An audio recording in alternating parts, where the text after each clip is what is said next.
दोस्तों, आज की इस वीडियो में हम बात करने वाले हैं कि जनगणना 2027 में आप अपना नाम घर बैठे ऑनलाइन आवेदन करके किस तरीके से आप जोड़ सकते हो। इसके लिए आपको किसी के पास जाने की ज़रूरत नहीं है।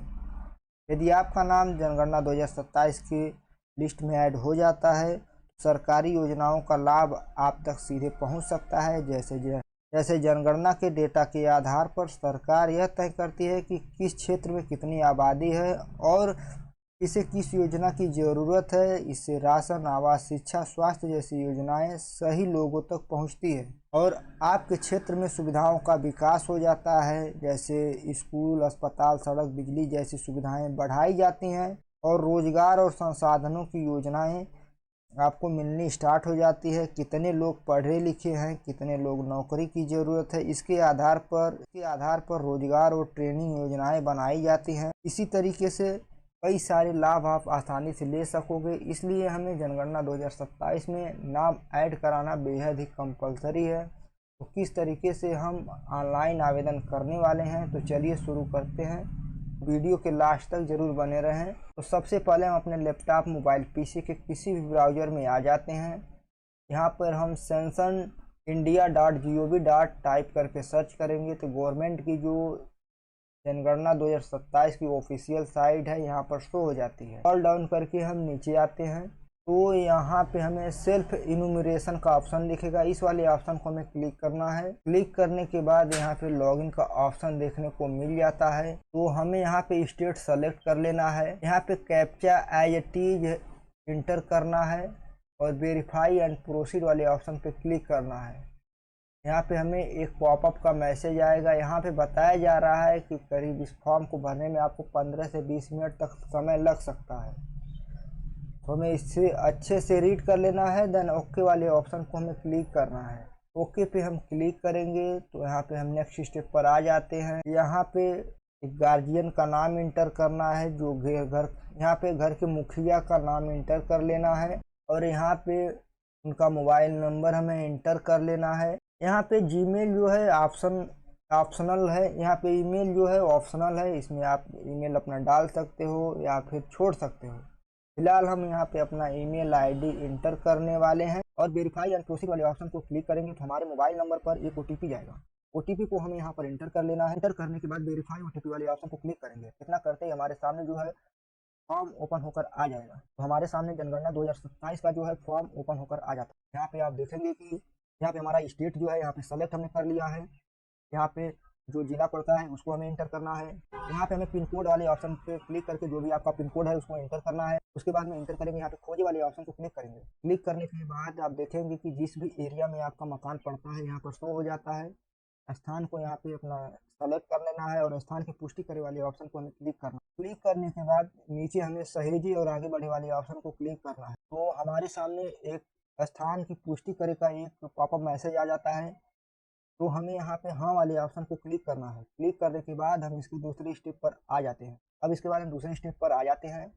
यहाँ पे जनगणना मकान का विवरण पूछा जा रहा है कि आपका जो फर्श है वो मिट्टी का है या फिर लकड़ी का या पक्की ईंट, सीमेंट या कोई अन्य प्रकार का आपका फर्श है। जो भी आपका फर्श बना है उसको आपको यहाँ पे सेलेक्ट कर लेना है। फिलहाल हम मिट्टी वाले ऑप्शन को सेलेक्ट करें। यहाँ पे पूछा जा रहा है आपकी दीवार जो है किस प्रकार की है, मिट्टी की है या फिर ईंटे की है या लकड़ी की है। जिस भी प्रकार की आपकी दीवार है घर की उसको आपको यहाँ पे सेलेक्ट कर लेना है।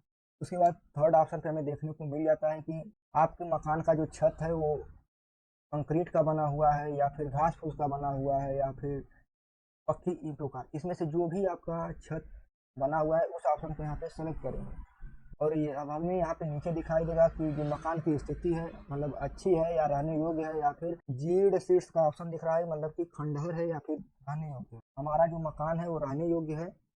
हम सेकेंड वाले ऑप्शन को क्लिक करेंगे। क्लिक करने के बाद सहेजे और आगे बढ़े वाले ऑप्शन को क्लिक करेंगे। क्लिक करने के बाद तो हमें एक पॉपअप मैसेज आ जाता है। यहाँ पे हमें हाँ वाले ऑप्शन को क्लिक करना है। क्लिक करने के बाद हम इसके नेक्स्ट स्टेप पर आ जाते हैं, जो कि यहाँ पे सामान्य जानकारी वाले ऑप्शन पे हम आ जाते हैं। यहाँ पे हमें परिवार में जितने भी सदस्य हैं उनकी संख्या पूछा जा रहा है, उसको यहाँ पे टाइप कर लेना है। जितने भी फैमिली मेंबर हैं उनकी संख्या को यहाँ पर हम इंटर करने वाले हैं।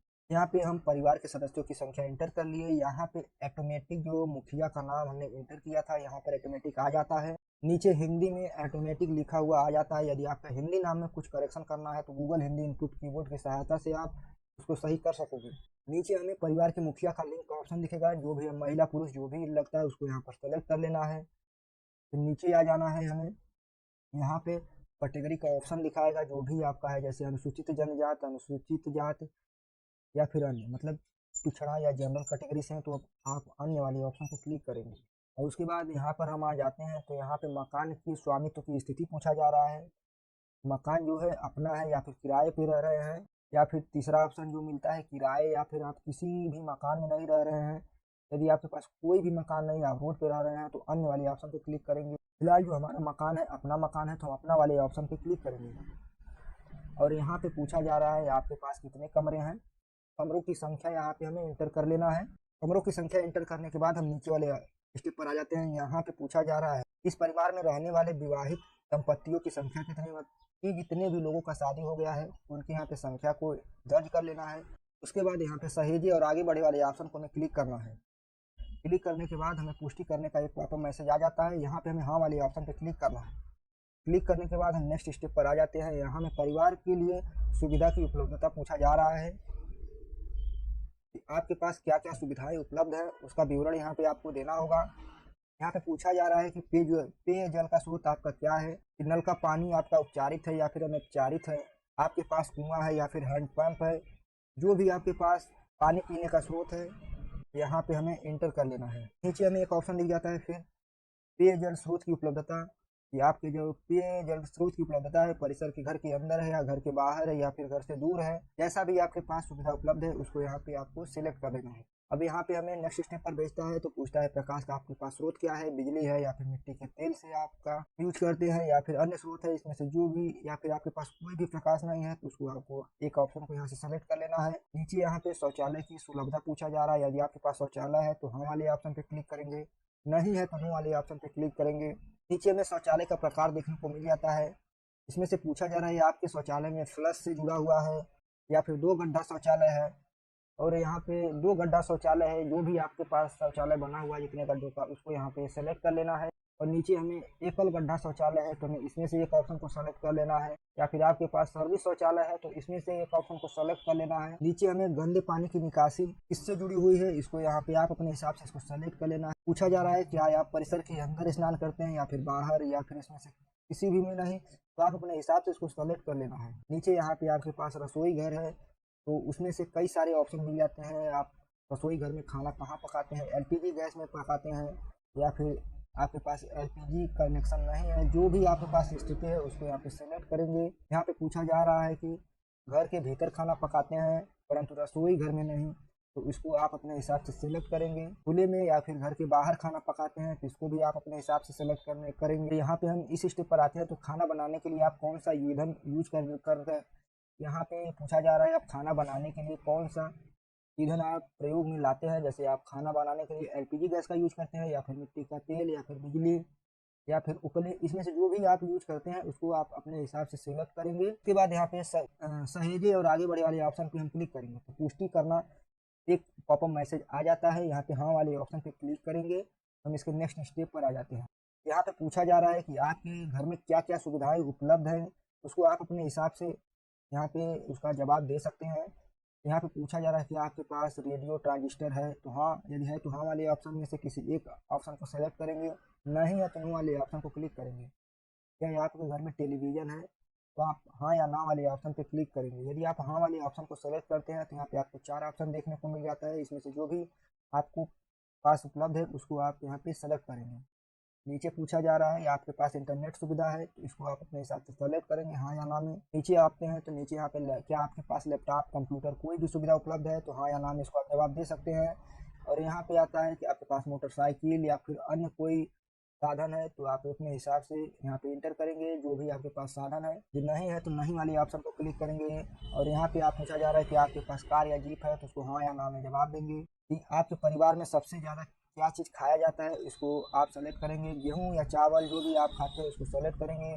और नीचे आपको अपना मोबाइल नंबर शो हो जाता है, और शो होने के बाद आप देख लीजिए हमारा मोबाइल नंबर सही है या नहीं। तो यहाँ पे मोबाइल नंबर ऑटोमेटिक आ जाता है। उसके बाद हम सहेजे और आगे बढ़े वाले ऑप्शन पर क्लिक करेंगे तो हमारे सामने एक पॉपअप मैसेज आ जाता है और हाँ वाले ऑप्शन पे हम क्लिक करेंगे।